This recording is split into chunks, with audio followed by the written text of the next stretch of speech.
warahmatullahi wabarakatuh.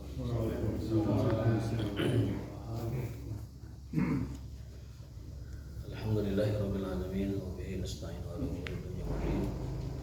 Asyhadu an la ilaha illallah wa la syarika lahu wa asyhadu anna Muhammadan abduhu wa rasuluh. Wa la nabiyya ba'dahu. Allahumma shalli wa sallim ala nabiyyina Muhammadin wa alihi wa sahbihi wa sallim. Allahumma subhanaka la ilma lana illa ma 'allamtana wa 'allimna ma yanfa'una wa zidna ilman. Allahumma rabbana atina fid dunya hasanah wa fil akhirati hasanah wa qina adzabannar. Bapak sekalian dimuliakan Allah Subhanahu wa taala, kita akan lanjutkan kajian syarah makna salat. Kali ini temanya tentang salatul jamaah atau salat berjamaah.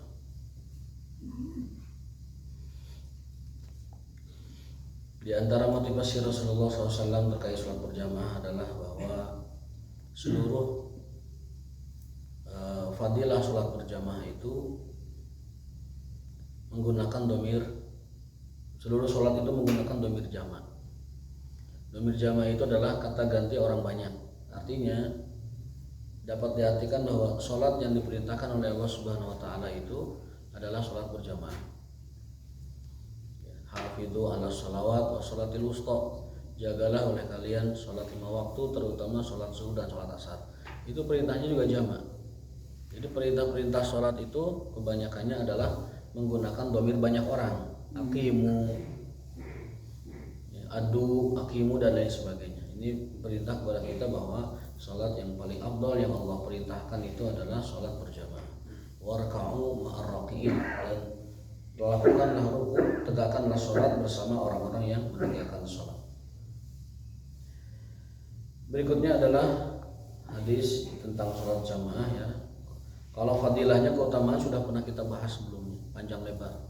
Kali tinggi, panjang kali lebar kali tinggi. Mudah-mudahan jadi motivasi, jadi penyemangat kita bahwa sholat berjamaah, terutama berjamaah subuh dan asar, itu fadilahnya luar biasa sekali, keutamaannya sangat-sangat luar biasa sekali, sampai itu menjadi syarat kalau kita ingin berjumpa dengan Allah, kita ingin memandang Allah Subhanahu Wa Taala. Kalau kita ingin memandang Allah, berjumpa dengan Allah nanti di surga, itu syaratnya adalah menegakkan sholat subuh dan sholat asar. Kalau bisa berjamaah. Di dalam sebuah hadis Rasulullah SAW, beliau mengajak para sahabat untuk keluar masjid malam-malam. Kemudian setelah itu, beliau mengatakan bahwa maukah kalian ya melihat Tuhan kalian seperti kalian melihat purnama itu. Diperlihatkan ada bulan purnama. Beliau bersabda kepada para sahabatnya, sungguh kalian nanti akan melihat bulan purnama. Sungguh kalian nanti akan melihat Tuhan kalian seperti terangnya kalian melihat purnama itu. Dan para ulama sepakat bahwa nikmat tertinggi di surga adalah memandang Allah. Para ulama sepakat nikmat tertinggi a'la ni'amil jannah ru'yatullah, bahwa nikmat tertinggi nanti di surga itu adalah memandang Allah Subhanahu Wa Taala tanpa terhalang apapun. Ya, kita kan menganggap atau mengatakan bahwa nikmat paling tinggi di surga itu mungkin ada yang mengatakan bidadari, ada yang mengatakan mungkin berjumpa dengan keluarga, ada yang mengatakan dipan kasur, kursi dan lain sebagainya dalam bentuk emas ya. Dipan, kursi, meja, kemudian dipan itu semua emas. Rumah terbuat dari istana bertahtakan mutiara, emas, permata, berlian. Itu mungkin sebagian orang nikmat surga paling tinggi itu. Tapi sebenarnya nikmat paling tinggi di surga adalah memandang Allah Subhanahu Wa Taala. A'la ni'amil jannah ru'yatullah Subhanahu Wa Taala. Nah, kata Nabi, kalau kalian sanggup menjaga sholat subuh dan sholat asar, terutama berjamaah, karena domirnya domir berjamaah, lakukanlah. Jadi ini semacam syarat kalau kita ingin melihat Allah sebagai nikmat tertinggi di surga, yaitu melihat Allah Ta'ala, maka pastikan kita menjaga sholat subuh, sholat asar, terutama menunaikannya berjamaah. Jadi kalau yang sudah megang subuh tambah ke asar, nanti kalau sudah megang asar tambah lagi ke isya, tambah lagi ke maghrib, akhirnya seluruhnya. Itu agar kita mendapatkan privilege, kelebihan, keutamaan, bonus, yakni memandang Allah Subhanahu wa Ta'ala. Ya, itu nikmat tertinggi di surga. Nikmat kedua adalah memandang, melihat Rasulullah, berjumpa dengan Rasulullah SAW. Yang ketiga bertemu dengan sanak keluarga, handai tolan, sanak keluarga semua. Itu nanti kita pertemukan di surga nanti. Orang tua, anak, istri yang sudah tidak ada, ya, kerabat yang sudah tidak ada, nanti dipertemukan lagi di surga nanti. Itulah nikmat paling tinggi di surga. Memandang Allah, berjumpa dengan Rasulullah, kemudian berjumpa dengan keluarga yang telah tiada, telah berpisah.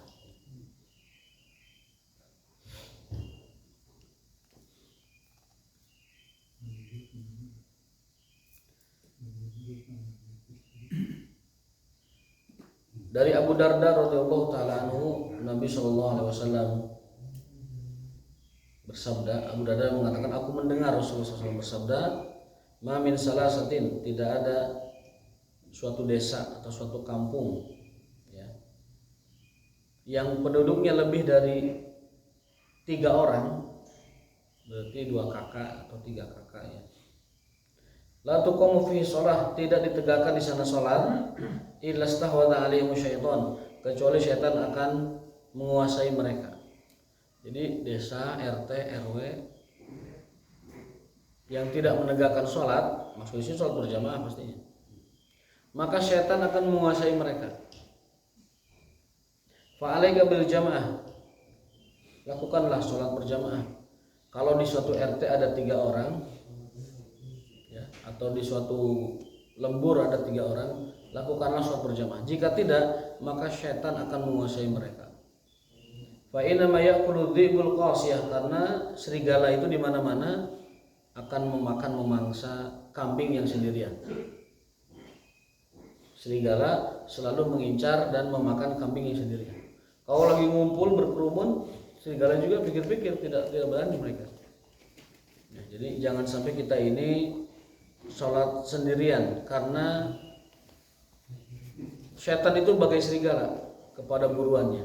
Kalau kita sendiri, mereka lebih leluasa untuk menyerang kita. Tapi kalau kita berjamaah, maka mereka tidak kuat untuk mengalahkan kita. Fa'alaika bil jamaah, maka tunaikanlah sholat secara berjamaah, dan berjamaah dalam segala hal tentunya.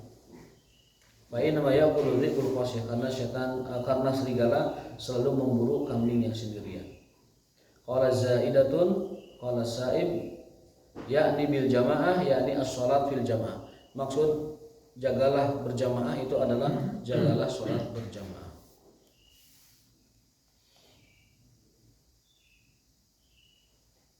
Kemudian ada hadis lain, ini memberikan kita motivasi. Yata'aqabuna fikum al-malaikah, yata'aqabu fikum al-malaikah. Malaikat itu saling berganti shift untuk menyerahkan catatan amal kita. Jadi malaikat malam menyerahkan catatan amal kepada Allah itu di subuh hari. Nanti malaikat siang menyerahkan catatan amal di sore hari waktu asar. Ya. Nah, ketika mereka menyerahkan catatan amal kepada Allah Ta'ala, Allah bertanya, gimana kondisi hambaku? Lalu malaikat menjawab, kami lihat hambamu sedang sholat waktu kami datang, dan kami lihat juga mereka sedang sholat waktu kami tinggalkan. Nah, ini menjadi motivasi kepada kita, jangan sampai ketika malaikat melaporkan kita kepada Allah, ditanya nama kita, kaifa wajadtum fulan bin fulan, bagaimana kau dapati hambaku fulan bin fulan, lalu dijawabnya oleh malaikat, hambaku sedang tertidur pulas. Kan tidak pas, hambaku sedang sibuk dengan urusannya. Kita ingin dijawab oleh malaikat bahwa hambamu fulan bin fulan sedang sholat berjamaah. Kapan itu waktunya ditanya? Subuh dan asar. Subuh asar itu sholat yang paling diutamakan, dipersaksikan oleh seluruh malaikat-malaikat pencatat amal. Jadi itu mesti dijaga, dipegang dengan erat, dengan kuat. sampai Nabi mengingatkan barang siapa yang kelepasan, barang siapa yang kelewat sholat asar, faqad wutira fi mali wa ahli. Man fatathu sholatul asri, barang siapa yang kelepasan, kelewat sholat asar, maka dia seperti kehilangan keluarga dan harta bendanya. Maka dia seperti kehilangan harta dan keluarganya. Tentunya kita tidak ingin kehilangan keluarga, kehilangan harta benda. Seperti dalam perawi menambahkan, jika orang nu kebakaran rumahna gitu, keluargana pupus, harta bendana hangus. Itu adalah perumpamaan Rasul bagi orang yang kelewat sholat asar. Waliyahzubillah, mudah-mudahan kita tidak berjamaah kalau memang tidak sama sekali tidak sholat asar. Kalau lihat teks hadisnya memang tidak sholat asar. Tetapi kan orang-orang beriman selalu menegakkan sholat itu berjamaah. Orang Islam itu selalu berjamaah. Jadi dapat diartikan sholat yang dimaksud itu sholat asar. Ya, kalau kelupaan mungkin dimaafkan. Kalau kelupaan ya lain lagi. Kelupaan, ketiduran. Tapi kalau ketidurannya memang sengaja 3 menit sajan asar, nah itu mah bukan kelupaan, itu mah diajakan. Dan memang godaan setan tuh ngantuk-ngantuknya memang kadang saat itu 5 menit sebelum sholat tuh ngantuk-ngantuknya itu biasa begitu.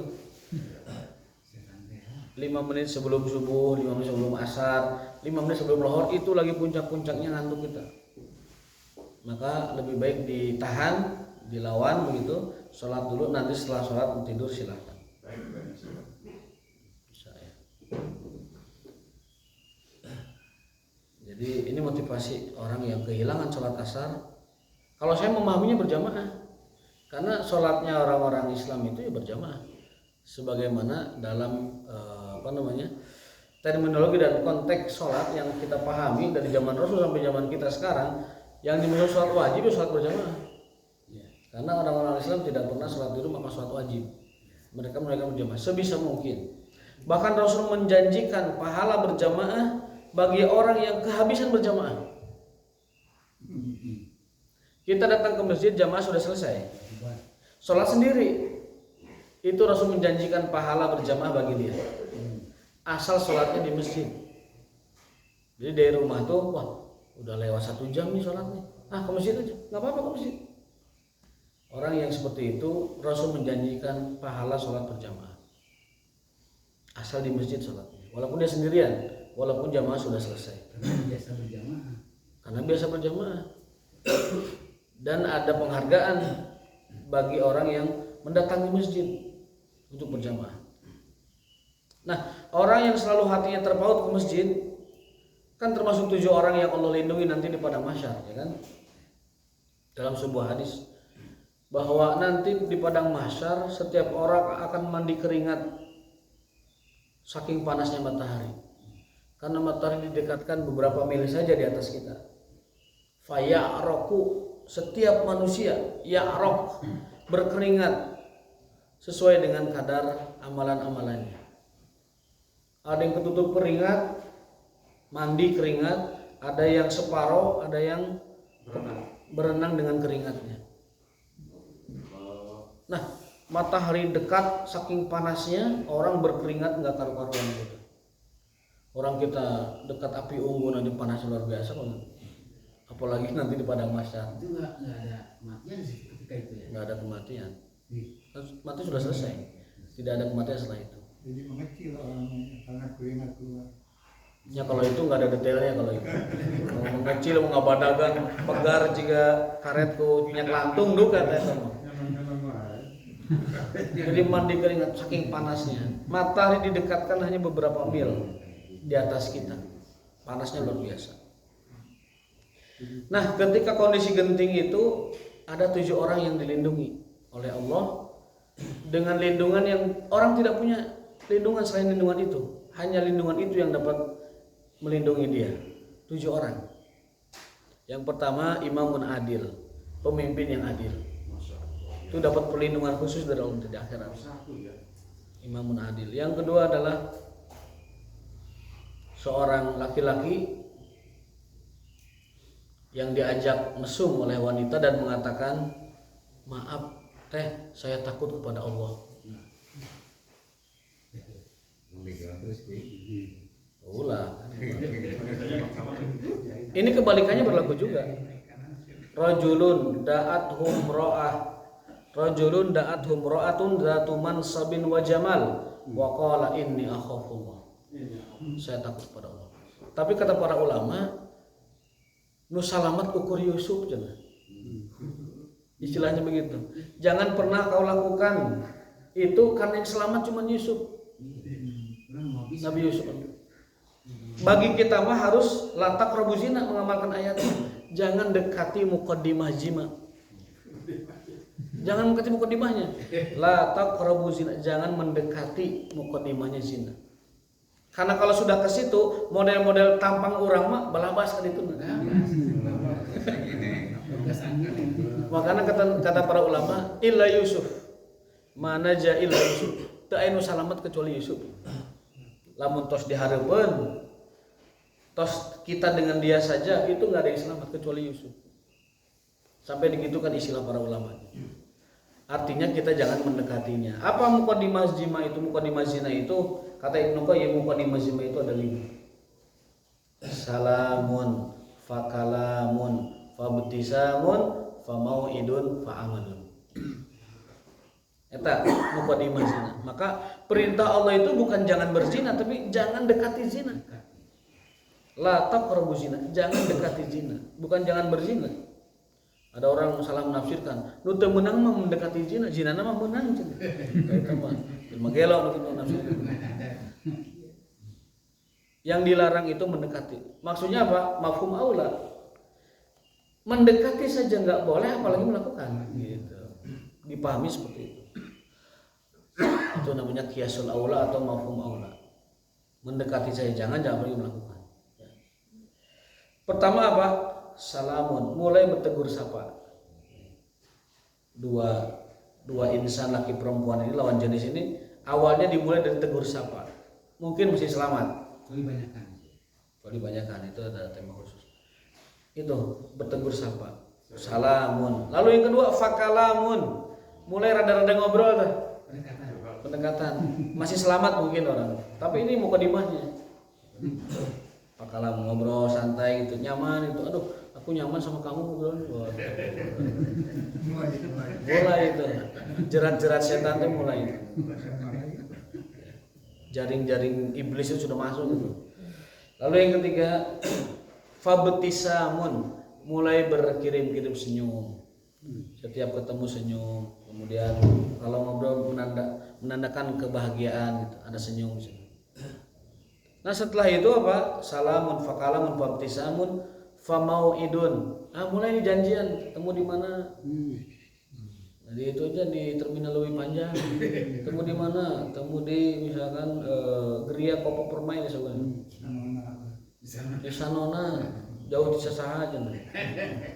Nah setelah famauidun, nah ini yang paling berbahaya. Fa'amalun, terjadilah amal perbuatan itu. Maka Ibnu Qayyim mengingatkan kita hindari dari awalnya. Jangan mudah bertegur sapa dengan non-muhrim. Kemarin kita sudah bahas tata cara salam dalam Islam kan. Boleh ke wanita itu hanya beberapa kondisi. Satu, wanitanya sudah tua. Nabi para sahabat selalu mengucap salam kepada orang tua. Bahkan sahabat kemarin diceritakan dalam Zadul Ma'ad, ketika pulang Jumat para sahabat itu ngabring ada nenek-nenek, Assalamualaikum nek, Waalaikumsalam, jangan kada ada heula, marakan. Nah kalau nenek-nenek silakan. Bu abu ada mangga disalamin. Disalamin aya bahu tara disalamin nu batu nu orang disalamin kan gitu. Tuh. Yang kedua, wanita itu muhrim. Wanita itu muhrim. Anak jelas ya. Bibi, ponakan, itu muhrim semua keluarga lah. Silahkan disalami. Nah yang ketiga, salam dengan melambaikan tangan saja. Assalamualaikum. Kepada siapa? Kepada sekumpulan wanita. Ingat, sekumpulan wanita. Bukan satu. Ulah nu lengong rada. Assalamualaikum teh, aulah. Eta pintu. Pintu. So akrab, so asik teh gitu. Assalamualaikum gitu. Jadi wanita sendirian, apalagi muda, itu jangan disalamin karena itu pintu. Antapnya jadinya. Mantap Pak. Balikin atau Pakai sama kamu benar. Ini akhirnya kita. lagian pula kita nggak kenal ya kan. Kalau kenal mah kan secara alami mungkin bersapa karena fitnah kecil kalau misalkan wanita itu wanita sendirian apalagi menarik dan dia bukan muhrim itu sebaiknya tidak usah berucap salam. Atau saat ibadah salam nya ibadah tapi kadangnya mah fitnah. Iya. Salam itu ibadah tapi kepada orang seperti itu jatuhnya fitnah. Jadi jangan disalamin. Boleh kepada orang tua ya. Kemarin mah dipraktekkeun. Kemarin praktekkan kepada sekumpulan wanita, assalamualaikum bu, silakan. Dan juga kumpulan wanita. Pada orang tua, pada sekumpulan wanita atau kepada murid. Ngelengoh, nugeris, jangan di assalamualaikum teh, karena itu khawatir ada apa namanya rasa ada fitnah di sana. Bukan salamnya yang haram, tapi khawatir efeknya, dampaknya itu akan berkembang. Nah, yang ketiga yang akan Allah lindungi nanti di hari akhir nanti pada mahsyar adalah seseorang yang bersedekah tangan kirinya sampai tidak tahu apa yang dilakukan tangan kanan. Sedekahnya ngumpet. Sedekahnya itu tidak diketahui. Seperti tangan kiri, seperti tangan kanan ngasih, ini nggak dikasih tahu. Itu permisalan, kinayah atau majas untuk orang yang menyembunyikan sedekahnya. Tapi bagi orang tokoh yang diharapkan jadi qudwah atau teladan contoh bagi orang lain, justru yang amal-amal sedekah itu ditampakkan. Para ulama dalam syarah kitab Arba'in Nawawiyah, bagi tokoh public figure menampakkan semacam sedekah dan sebagainya itu dianjurkan agar menjadi contoh buat yang lain. Motivasi. Makanya riya dengan memberi contoh itu tipis. Riya mah ingin diangkat, kalau yang kedua mah ingin ditiru. Tipis. Riya dengan tidak riya itu sehelai rambut tipisnya itu. Ikhlas dengan riya sehelai rambut. Kalau dia ditunjukkan amalan-amalannya lalu dengan niat semoga diikuti orang lain, itu tidak riya, jatuhnya ikhlas, ingin diikuti. Apalagi public figure, ulama juga membolehkan. Ada yang bilang riya itu tetap lebih baik daripada pelit. Ya bisa jadi karena bermanfaat kan, tetap bermanfaat minimal secara duniawi kan. Hanya saja dia mungkin pahalanya yang rusak, tapi secara manfaat dia dapat. Minimal dapat doa dari yang lain kan. Minimal dapat doa dari yang lain, dapat pahala doa dari yang lain. Nah, kalau yang riya itu niatnya ingin diangkat, ingin dikenal, ingin disebut, ingin diangkat, ingin kepuji, itu riya. Tapi kalau dia niatnya enggak, saya mah ada memposting foto sedekah supaya diikuti orang, itu enggak riya. Gitu. Jadi memang tipis banget. Riya, ujub, ikhlas itu tipis banget. Kalau ujub itu menganggap dirinya lebih baik, kalau riya itu ingin dipuji, ingin dikenal, kalau sum'ah itu ingin kedengeran, kalau ikhlas itu terhindar dari tiga itu, riya, ujub, dan sum'ah. Riya ingin dilihat, sum'ah ingin didengar, ujub itu merasa telah baik. Nah ini penyakit-penyakit orang-orang soleh, penyakit orang soleh. Da orang beragajul mau ria tuh Pak. Mau ria ada ngalakukan ge henteu. Beragajul mau mungkin ria karena dia melakukan saja tidak. Ria ini adalah kendala orang-orang soleh. Kan setan itu kan menggoda orang sesuai dengan levelnya. Digoda dulu dengan yang musyrik, insyaallah selamat lah. Yang kedua digoda dengan yang haram, masih selamat juga. Digoda dengan yang makruh, masih selamat juga. Digoda dengan yang halal, yang mubah, masih selamat juga. Terakhir digoda dengan ujub dan riya, banyak yang jatuh. Disuruh musyrik mah nggak mungkin, coba batu eta tah hayang teh nyoba batu. Tidak mungkin orang Islam itu diajak musyrik, tidak mungkin mau. Kecuali emang dirinya ada kemusyrikan. Yang kedua diajak yang halal, yang haram. Suruh diajak khamar, diajak mabuk, diajak zina, maaf, haram bagi saya itu, tidak mau. Lalu setelah itu digoda dengan yang makruh, masih kuat juga, enggak, saya nggak mau itu makruh. Digoda dengan yang mubah, yang halal, Tah ieu mah bolehlah menang lah baik-baik, tapi melalaikan dari ibadah kepada Allah SWT. Kalau itu juga selamat, maka dia menjadi orang soleh yang benar-benar soleh. Datanglah godaan baru, rasa ujub dan ria. Ujub merasa telah baik, merasa lebih baik. Kalau ria itu ingin diangkat-angkat, dipuji, dilihat. Sum'ah itu ingin didengar, dari kata sami'ah, sum'ah, ingin didengar. Nah, ketiga penyakit amal ibadah ini mesti selamat kita ini dari tiga itu. Karena ketiga perusak ibadah ini akan menghapus pahala amal yang baru dilakukan. Kalau syirik kan menghapus seluruh amal. Lain asyrakta la yahbatana amaluka. Kalau kamu berbuat syirik, seluruh amal ibadahmu yang puluhan tahun itu hangus. Wa qadimna ila ma amilu faja'alahu haba'an mansura, dalam surat Al-Furqan dikuatkan lagi. Mereka mengerjakan seluruh amal ibadah, tapi berbuat syirik, faja'alnahu haba'an mansura. Kami jadikan amal-amal perbuatan baik itu haba'an mansura, seperti debu yang berterbangan.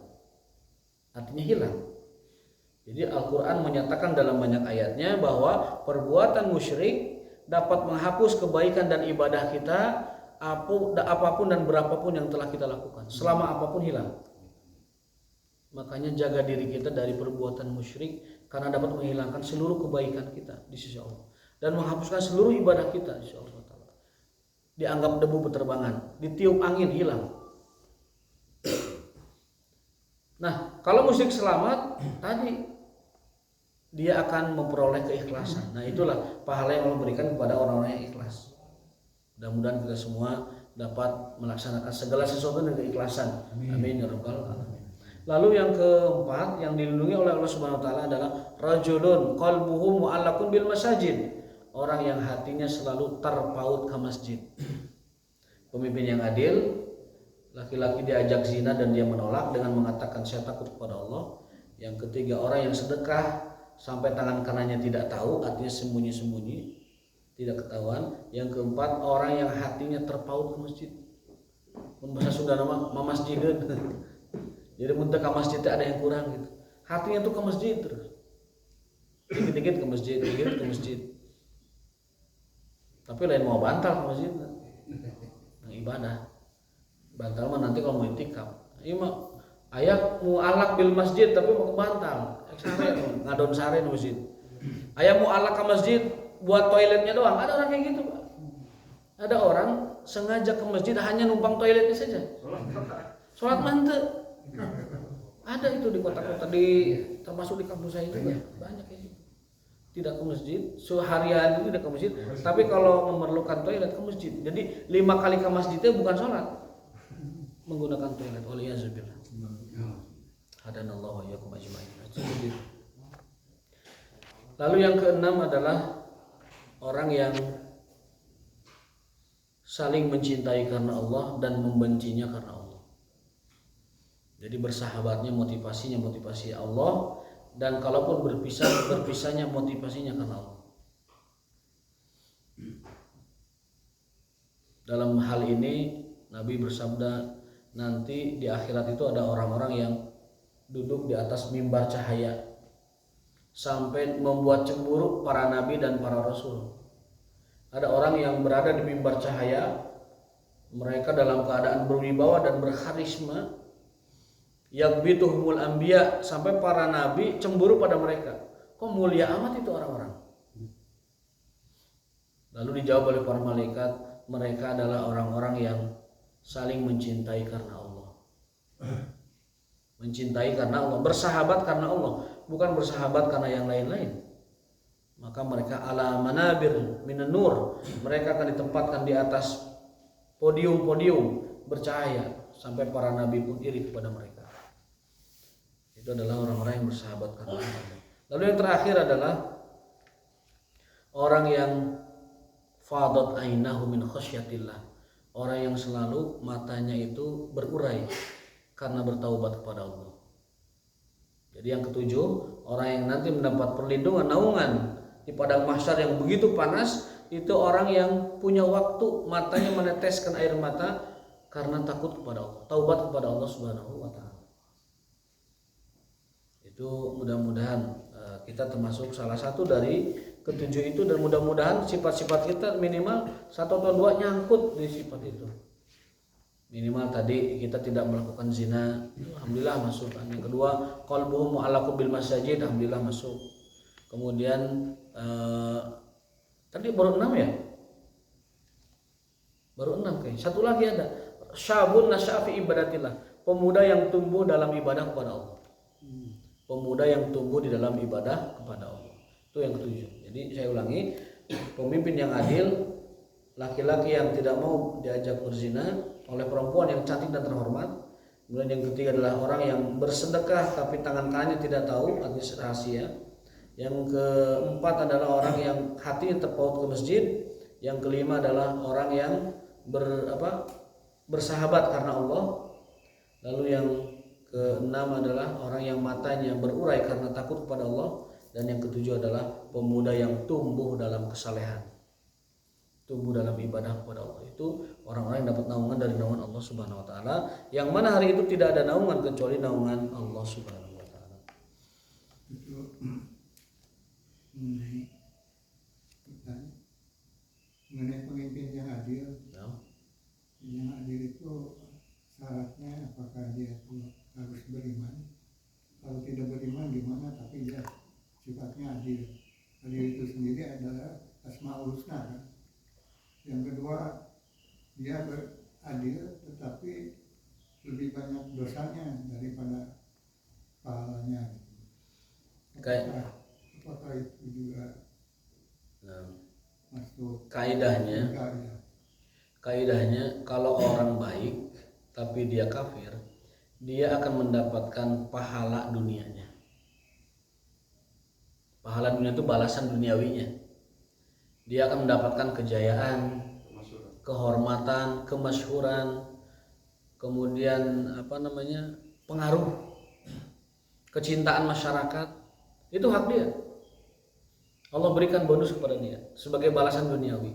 Tapi karena dia kafir, di akhirat tidak diterima. Itu aja. Karena syarat ke akhirat itu kan tauhid kan. Syarat ke akhirat itu adalah la ilaha illallah. Kan miftahnya itu, kuncinya itu. Karena dia tidak membawa kuncinya, maka dia tidak boleh masuk. Jadi sekali lagi, orang kafir kalau dia adil, Allah berikan fadilah dan faidah ke duniawinya. Allah berikan manfaat dan efek duniawinya. Dan kita lihat di di kehidupan nyata, orang-orang kafir yang baik dicintai masyarakat kok. Orang kafir dermawan dicintai masyarakat. Orang kafir tapi punya foundation yang ngasih makan banyak orang dicintai. Namun untuk akhirat mohon maaf saja karena Allah sudah mengaturnya begitu. Yang ke akhirat syaratnya membawa kunci la ilaha illallah. Kan miftahul jannah la ilaha illallah. Kalau tidak bawa itu ya tidak bisa. Ilustrasinya begini, ada seorang profesor, doktor mah S3 yang luar biasa kepakaran dalam spesialisasi tertentu.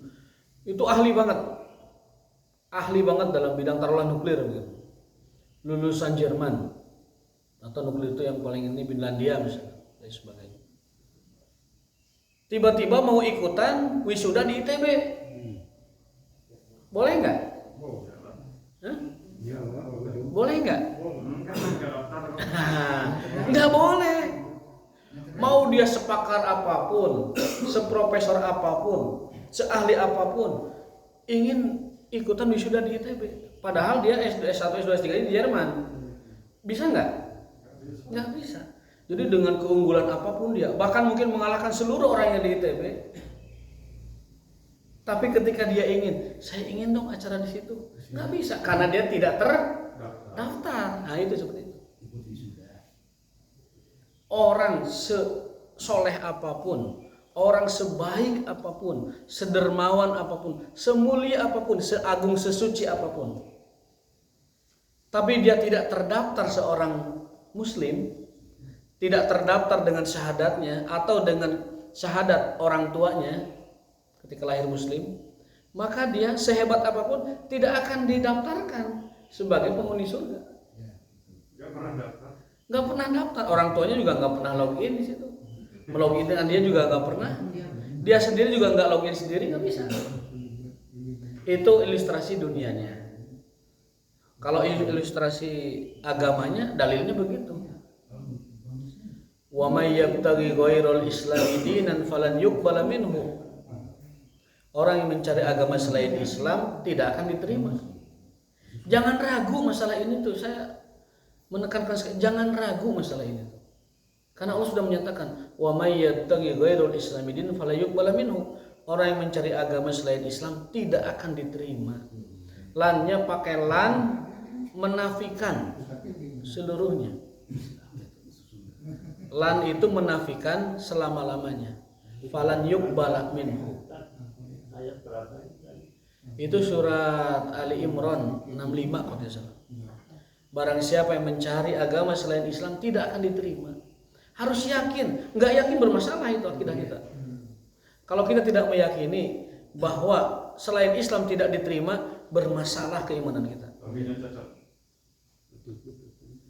Kemudian ada lagi ayat inna dina indallahil Islam. Agama di sisi Allah hanyalah Islam. Jangan ragu masalah itu.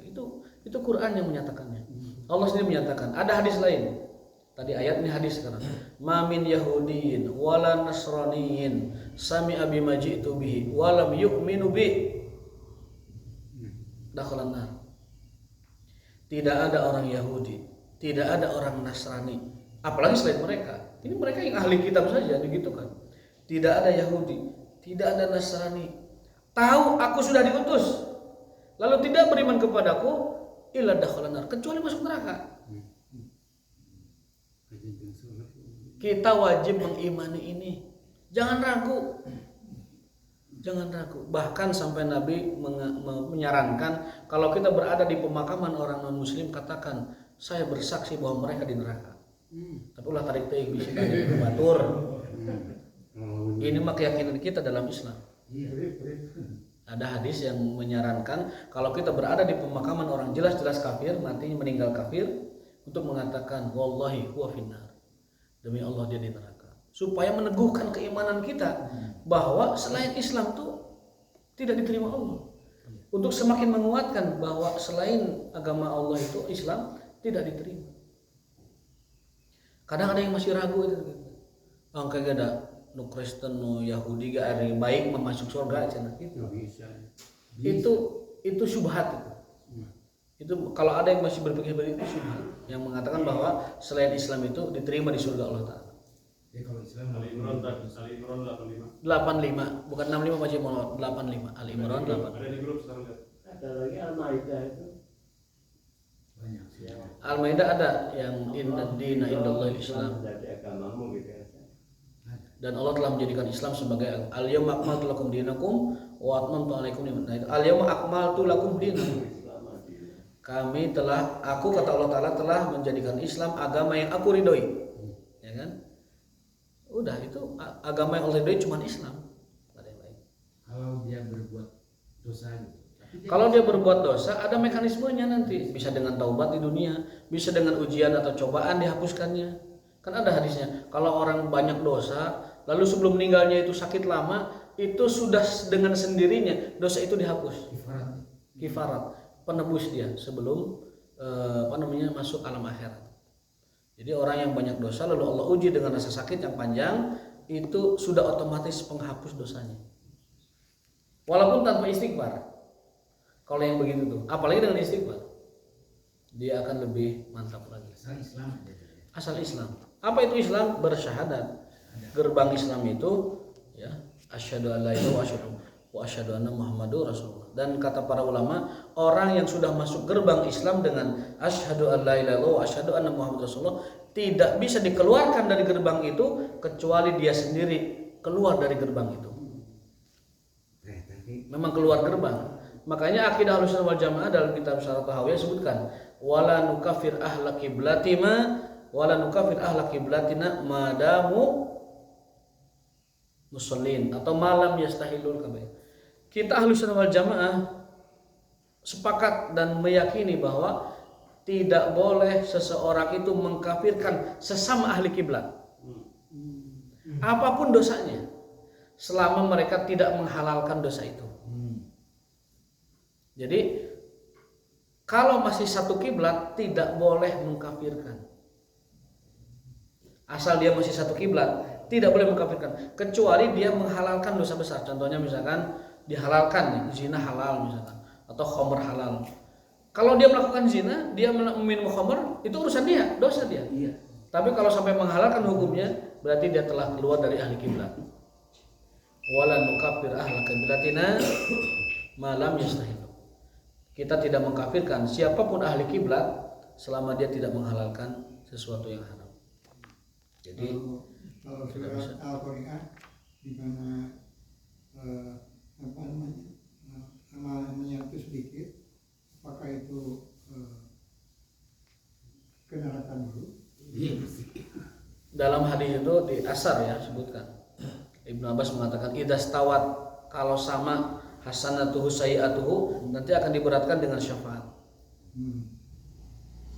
Akan diberatkan dengan syafaat. Orang beriman kalau amal baik amal buruknya seimbang, itu akan diberatkan kepada amal baik.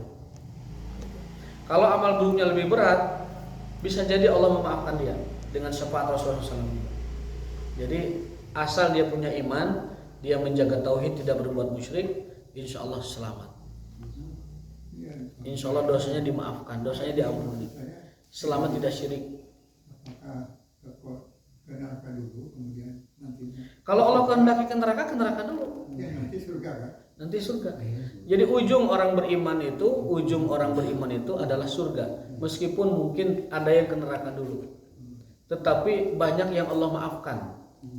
Banyak yang Allah maafkan dengan syafaat Rasulullah, banyak yang Allah maafkan secara langsung. Memang Allah memaafkan. Ada kartu apa tuh? Ada kartu la ilaha illallah. Itu akan menyelamatkan orang-orang yang mengatakan Allah la ilaha illallah. Tapi Allah Ta'ala bisawab taufiq wa billah, karena sudah siang kita cukup sampai sini. Kita lanjutkan di pertemuan berikutnya. Walaupun minkum wa taufiq wa illa billah. Subhanakallahumma wa bihamdika asyhadu an la ilaha illa anta astaghfiruka wa atubu ilaik. Wassalamu alaikum warahmatullahi wabarakatuh.